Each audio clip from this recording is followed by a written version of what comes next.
자, 다시 갑니다. 자, 11월 28일, 오늘 월요일입니다. 자, 이제 11월도 거의 다 지나가는데요. 오늘 오전 방송 같이 또 시작을 해보도록 하겠습니다.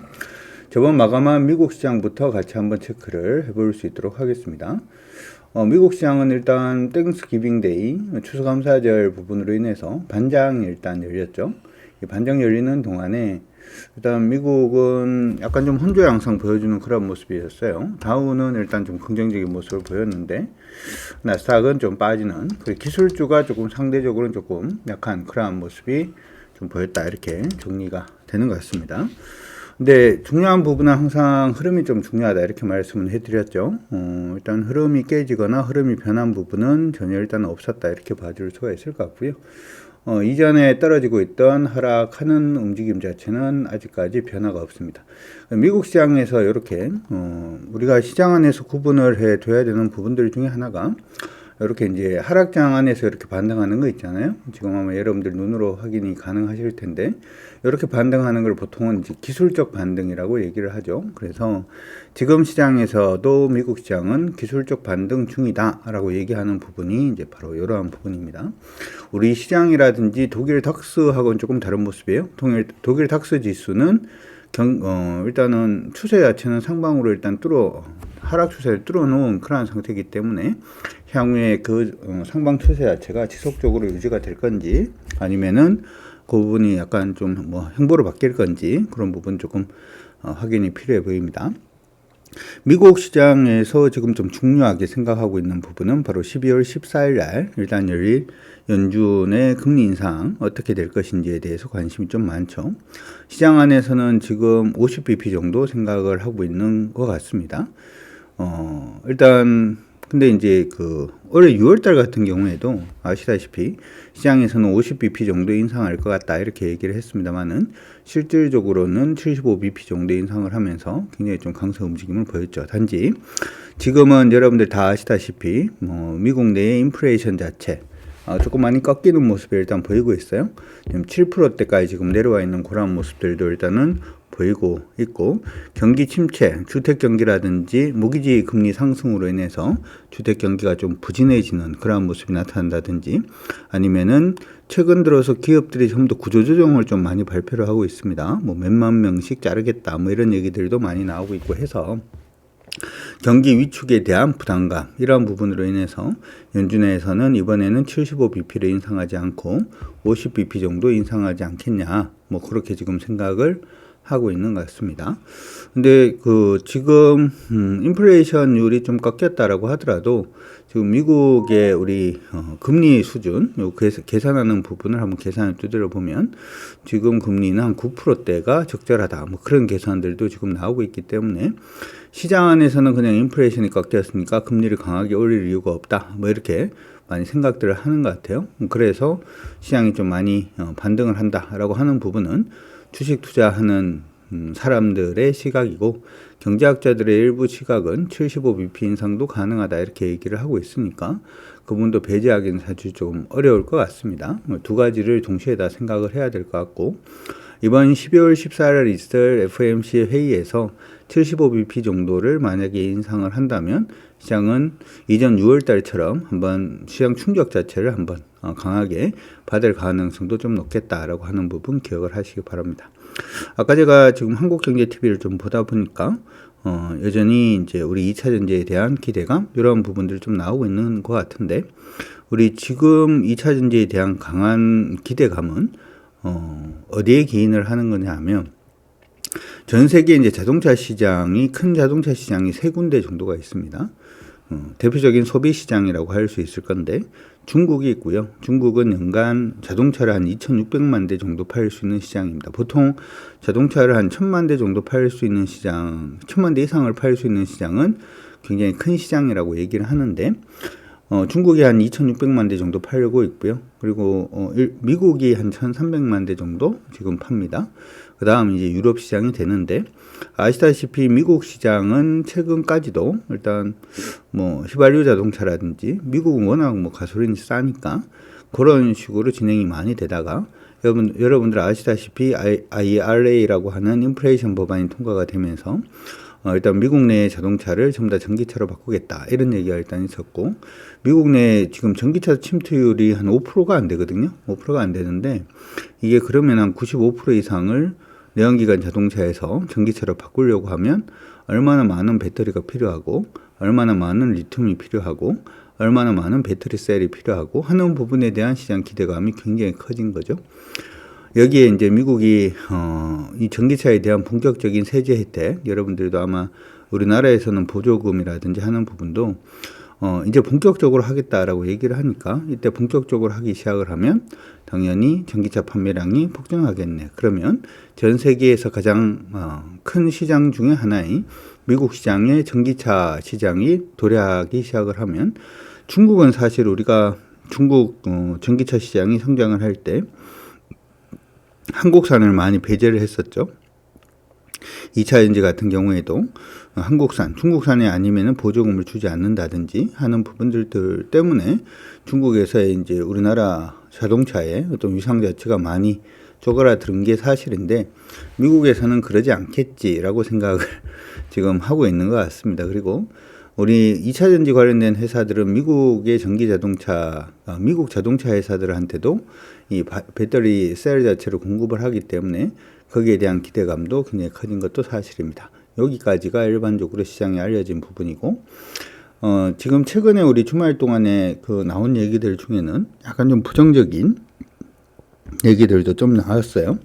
일단 미국이 경기가 침체되기 시작을 하면 자동차 전환율 자체가 조금 떨어질 가능성이 높고, 무슨 얘기냐 하면 우리가 이제 직장을 가지고 있다가 직장 가지고 있을 때는 스마트폰 바꿔야지 아니면 자동차 바꿔야지라고 생각을 하고 있다가 만약에 이제 진짜 대량 해고라든지 하는 부분으로 인해서 경기 침체가 일어나게 되면, 다시 말해서 월급이 줄어든다든지 직장에서 잘린다든지 하면 자동차 사야지라고 했던 부분도 생각을 조금 바꿀 수 있겠죠. 그렇죠? 자동차도 사지 않고 그다음에 스마트폰도 바꾸지 않고 하는 부분을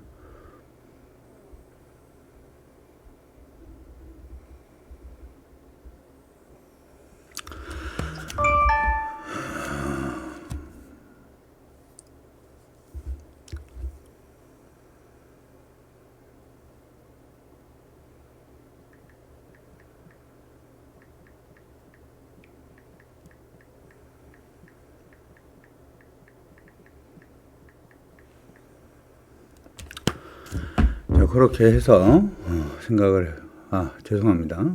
한국경제TV 와우넷에서 이게 뭐가 와서 그거 좀 못나고, 항상 얘기를 하다가 중간에 이렇게 끊기면 제가 무슨 얘기를 하고 있는지 저도 한 번씩 까먹어서 죄송합니다. 그래서 2차전지 관련된 부분에 있어서 미국의 그 자동차 전환율 자체가 교체 자체가 조금 원만해질 수 있다. 그래서 수요 공급 부분에 있어서 공급이 좀 더 증가할 수가 있다. 이런 얘기들이 지금 조금 나오고 있습니다. 그래서 그런 부분들 여러분들 조금 주의를 하시면서 2차 전지도 한번 보시면은 어떨까 이렇게 생각이 듭니다. 이번에 이제 미국은 지금 이제 블랙 프라이데이를 지금 중이죠. 그렇죠? 도중인데 이번에 이제 보니까 유통 할인 부분에 있어서 할인이 그다지 많지는 않았던 것 같아요. 그러니까 워낙 할인을 기존에 많이 쳐서 이제 팔다 보니까 그다지 할인율 자체가 높지는 않은 것 같은데, 매출액은 거의 정점을 조금 찍어주고 있는 모습이 조금 나타나고는 있는 그러한 상황이 아닌가 이렇게 생각도 듭니다. 그래서 그런 부분도 조금 긍정적으로 여러분들 생각을 해 두시면 좋을 것 같은데, 개인적으로는 소비 관련된 종목군들은 조금 조심을 하시는 게 어떨까 이렇게 생각이 들어요. 왜냐하면 소비라고 하는 부분은 사실 돈을 소득이 그만큼 일어난다든지 하는 부분이 나와야지 소비를 그만큼 일으킬 수 있는 게 사실이죠. 그런데 사람의 어떤 돈 버는 부분 자체가 좀 줄어든다면 소비는 줄어들 수밖에 없잖아요. 어떻게 보면 이러한 부분은 좀 당연한 그러한 내용들이 아닌가 이렇게도 생각을 해볼 수 있을 것 같습니다. 참고는 일단 해두시면 좋을 것 같고요. 그래서 저는 개인적으로 지금 여러분들이 계속 신경을 쓰시는 부분들 중에 하나는 계속 행정부가 돈을 쓸 수 있는 부분, 정부가 투자할 수 있는 부분에 대해서는 계속 관심을 가지셔도 나쁘지 않겠다 이렇게 생각은 하고 있어요. 그러니까 이게 어떻게 보면은 개인들의 소비 성장 자체가 줄어든다라고 하는 것은 GDP가 그만큼 떨어진다라는 뜻이거든요. 근데 먼저 이제 그거부터 합시다. GDP를 구성하고 있는 구성 요소 자체가 세 가지가 있어요. 바로 이제 수출을 얼마나 잘하느냐라고 하는 부분이 하나가 있고요. 소비, 국민들이 얼마나 소비를 많이 해주느냐라고 하는 부분이 또 한 섹터를 차지하고요. 마지막으로 이제 정부 투자가 얼마나 일으키느냐라고 하는 인프라 투자가 되겠죠. 세 가지 부분으로 우리가 나누어서 생각을 할 수가 있는데, 모든 행정부들은 뭘 많이 생각을 하냐 하면 경제 성장률 자체가 계속 올라가기를 원합니다. 미국 같은 경우에도 대통령이 이제 2연임에 실패했던 대부분 경우를 보면 경제 성장률 자체가 떨어지는 그러한 부분이 나타나기 시작을 하면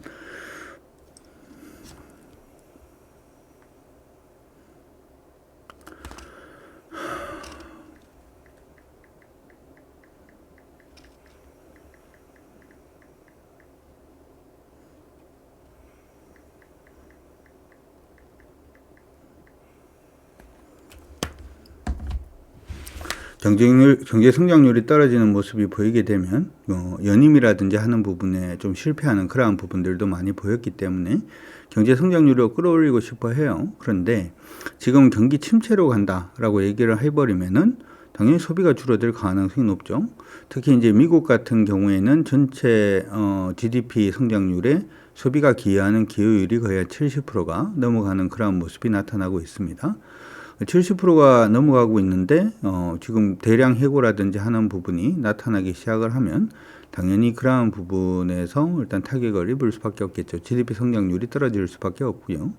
두 번째로 수출 같은 경우는 미국은 지금 달러가 굉장히 강세로 가니까 당연히 수출하기가 원래 수출이 그다지 중요하지는 않았고 수출이 그다지 용이하지는 않을 겁니다.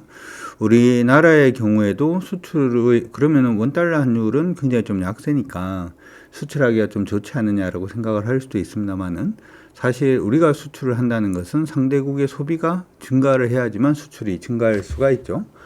아까 얘기를 했는 것처럼 우리나라가 갤럭시 스마트폰을 팔려고 생각을 하면 폴더폰을 팔려고 생각을 했는데 상대 국가의 소비가 늘지 않는 소비가 약간 좀 침체로 가는 그런 모습이 보이면 당연히 우리나라 수출은 잘 되지 않을 겁니다. 이거는 가격적인 정책도 중요하고 기술적인 부분도 중요하긴 할 겁니다만은 더 중요한 것은 상대국이 돈이 있느냐 돈이 없느냐라고 하는 부분이 가장 중요하겠죠. 그래서 한번 생각을 우리가 해보게 되면은 우리나라의 주요 수출국이라고 하면은 중국이 있을 거고 두 번째는 미국이 있을 겁니다. 근데 중국은 최근에 코로나가 일일 확진자가 4만 명? 우리나라로 봤을 때는 이 4만 명이라는 수치가 별로 그렇습니다만은 중국은 지금 코로나 걸리면 죽는다라고 생각하거든요. 언론에서 하도 그렇게 떠들어놔서. 왜냐하면 제로 코로나를 하려고 하는데 제로 코로나를 할 때 사람들이 자꾸 밖으로 나오려고 그러면 안 되니까 언론을 통해서 코로나 걸리면 죽는다 이렇게 지금 얘기를 해놓은 상태인데 저번에 이제 폭동이 일어났던 것도 코로나 걸리면 죽는다라고 알고 있는데 못 나오게 하니까 사람들이 우리를 다 죽이려고 하는구나 그러면서 탈출 러시가 일어나고 했던 것도 그러한 부분들 때문입니다. 어찌되었든 제로 코로나가 제가 생각할 때는 내년 3월까지 지속될 가능성이 높을 것 같아요. 근데 사람들이 밖에 나오지 않으면 당연히 돈을 쓸 수가 없죠. 돈을 쓸 수가 없으니까 소비가 증가하기가 사실 좀 어렵고 미국 같은 경우에는 방금 언급을 해드린 것처럼 수출이 우리가 잘 될 수 있는 환경 자체는 거시적인 환경은 만들어졌습니다만은 미국의 소비 자체가 좀 줄어들 가능성이 높다라는 점을 생각을 해보자면 우리나라도 수출하기가 조금 힘들 것 같고요. 중국도 역시 마찬가지가 아닌가 싶습니다. 중국은 전체 GDP 성장률에서 소비가 차지하고 있는 부분이 한 40%, 50% 정도 차지를 하고 있는데 제로 코로나 하면은 당연히 사람들이 밖에 못 나가니까 소비하기 사실 조금 힘들어질 수밖에 없고요. 수출 부분도 쉽지는 않은 것 같아요. 대중무역 경쟁이라든지 하는 부분으로 인해서 수출도 조금 쉽지 않은 그런 모습이 일단 나타나고 있죠. 그러니까 모든 행정부가 경기 침체에 있어서 GDP를 올릴 수 있는 가장 주된 요인들 중에 하나는 중요한 요소들 중에 하나는 바로 이제 인프라 투자밖에 없습니다. 최근 들어서 우리가 현대두산인프라코어에 투자를 하고 진성 TEC도 괜찮다 이렇게 말씀을 해드리고 그쪽 이제 건설기계 관련된 부분에 대해서 긍정적인 시그널 자체를 계속 드렸던 이유도 어떻게 보면 인프라 투자를 하기 위해선 땅을 파야 되고 땅을 팔려고 그러면 굴삭기가 필요하다라는 굉장히 단순한 논리로 우리가 접근을 했던 부분이었고 지금 굉장히 큰 성과들을 보여주고 있다라고 하는 부분은 아마 대부분 분들이 다 알고 계시리라 생각이 듭니다. 그래서 여러분들이 시장 안에서 접근을 하실 때 항상 그런 식의 아이디어 같이 가져가시면 좋을 것 같고 앞으로도 저는 개인적으로는 인프라 투자라든지 아니면 어쩔 수 없이 변할 수밖에 없는 부분들 그런 부분에 대해서 여러분들이 계속 신경을 써 주신다면 시장 안에서 돈 벌 수 있는 충분한 기회가 되지 않을까 이렇게 또 생각을 하고 있으니까 그런 부분도 여러분들 기억을 잘 해주시면 좋을 것 같습니다.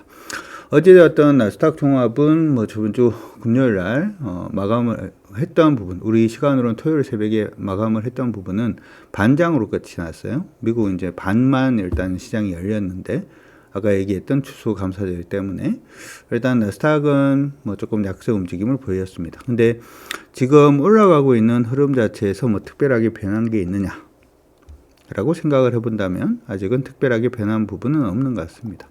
나스닥 같은 경우에는 뭐 지금 기준선 자체는 저는 여기로 일단 보고 있는데 아래쪽으로 1975포인트 정도 보고 있습니다. 여기에 이탈이 되면은 시장이 약간 좀 흔들릴 수 있다라는 거 기억을 하시고 여러분들 봐주시면은 좋을 것 같으니까 그렇게 참고는 일단 해두시기 바랍니다. 우리 시장도 굉장히 중요하죠. 근데 지금 미국에서의 금리 인상 자체가 조금 속도가 낮아진다. 뭐 이런 얘기가 일단 나오고 있고, 그 다음에 가만히 생각을 해보면 유럽 부분은 악재가 이제 소멸되는 그러한 구간이 아닌가 이렇게 또 생각이 들어요. 지금 시장에서 가장 큰 악재 부분을 생각을 해보면 우리가 첫 번째로 생각이 나는 게 러시아하고 우크라이나 전쟁이라든지 하는 부분부터 생각이 나는데 대충 이제 끝나지 않겠냐 뭐 이런 식에 대한 기대감이 조금 있는 것 같습니다. 어떻게 보면 유럽은 악재만 좀 많은 시장이어서 이 악재가 해소될 수 있는 요인 자체가 마련이 된다면 뭐 그런 부분들 우리가 충분히 기대를 해볼 수 있지 않을까 이렇게 또 생각이 드니까 참고는 일단 해두시면 좋을 것 같고 단지 이제 지금 보면 닥스 지금 보시는 게 이제 독일의 닥스 지수인데 닥스 지수가 저항선 근처까지 지금 거의 올라와 있는 그런 모습이 일단 나타나고 있습니다. 그래서 이제 상승으로 계속 갈 수 있을 건지 아니면 그냥 박스에 갇힐 건지도 여러분들이 한번 관심을 가져두시고 그리고 이제 유럽이 거의 악재만 가지고 있다가 이제 악재 부분이 조금 해소가 될 수 있는 요인 자체가 이제 만들어진다라고 생각을 하면 유럽은 반등할 가능성이 굉장히 높겠죠. 거기다가 유로화 자체도 반등할 가능성이 굉장히 높을 겁니다. 유로화는 달러 인덱스 상대편에 거의 한 40% 정도를 차지하고 있는 통화입니다. 무슨 얘기냐 하면 유로화가 강세를 보이면 달러 인덱스는 약세를 보인다. 유로화가 약세를 보이면 달러 인덱스는 강세를 보인다. 라고 하는 게 일반적인 공식이다라는 점을 생각을 해보자면 최근 들어서 이제 유럽에서의 악재 자체가 거의 뭐 해소가 되는 그런 모습이 만약에 보이게 된다면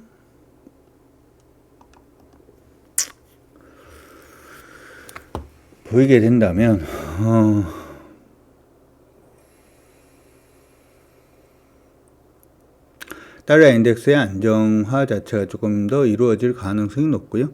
달러 인덱스의 안정화가 이루어진다라고 한다면 우리 시장 우리 환율 자체도 조금은 약세 기조 자체가 조금 멈출 가능성, 이 약세 기조가 멈춘다면 외국인들의 매수가 좀 유입될 가능성, 뭐 그런 부분으로도 생각을 해볼 수는 있을 것 같으니까 단순히 이렇게 이제 생각을 하면 달러 인덱스가 약세로 가면 우리 무조건 매수가 들어온다 이렇게 생각하시는 분들도 있는데 인과관계를 한 가지씩 잡으신 다음에 인과관계가 이게 유지가 되는지 아니면 깨지는지 그런 부분에 한번 생각을 하시는 게 저는 중요하다고 생각이 듭니다. 그래서 만약에 달러 인덱스가 아래쪽으로 지금 보시면은 이제 105.31 정도가 되는데 105.31이 일단 깨지기 시작을 하면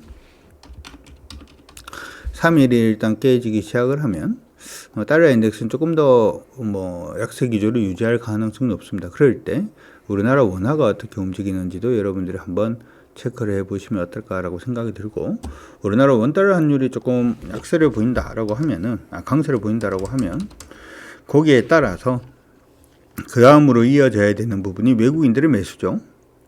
외국인들의 매수가 바로 이어질 수 있는지도 같이 여러분들이 체크를 하신다면 시장 대응하시는데 조금 더 도움이 되지 않을까 이렇게 생각이 드니까 그렇게 참고해 두시면 좋을 것 같습니다.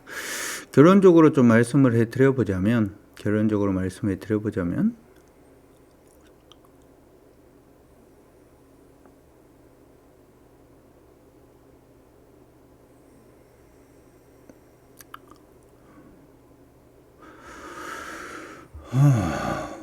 일단은 달러 인덱스가 깨지고 우리나라 원달러가 아래쪽으로 방향을 잡는다라고 해서 무조건 외국인들이 매수를 하기에는 아직은 약간 좀 애매한 구석이 좀 있습니다. 방금도 이제 말씀해 드린 것처럼 12월 14일 있을 미국의 FOMC에서 우리가 일반적으로 50bp 정도 금리를 높일 걸로 예상은 합니다만은 여전히 75bp 인상 부분에 대한 시장 기대감 자체 가능성 이러한 부분이 지금은 아예 해소된 거라고 보기는 사실 좀 힘들고 단순히 인플레이션율 자체가 뭐 7로 지금 떨어졌다 라고 하는 부분이라든지 하는 부분만으로는 아니면 경기 침체가 지금 좀 오고 있다라고 하는 것만으로는 일단은 뭐 50bp가 무조건 인상된다 75는 아니다 이렇게 볼 수가 없는 부분이기 때문에 일단은 개인적으로는 12월 14일까지는 시장의 눈치 보기가 좀 이어질 가능성이 높지 않을까 이렇게 생각을 하고 있으니까 그런 부분 참고를 하시면서 시장 대응 잘 해주시면 좋을 것 같습니다. 자, 오늘은 저 지금 공개 방송을 진행을 하고 있습니다. 한국경제TV에서 공개 방송을 진행을 하고 있는데 모바일로 들으셔도 되고요. 모바일로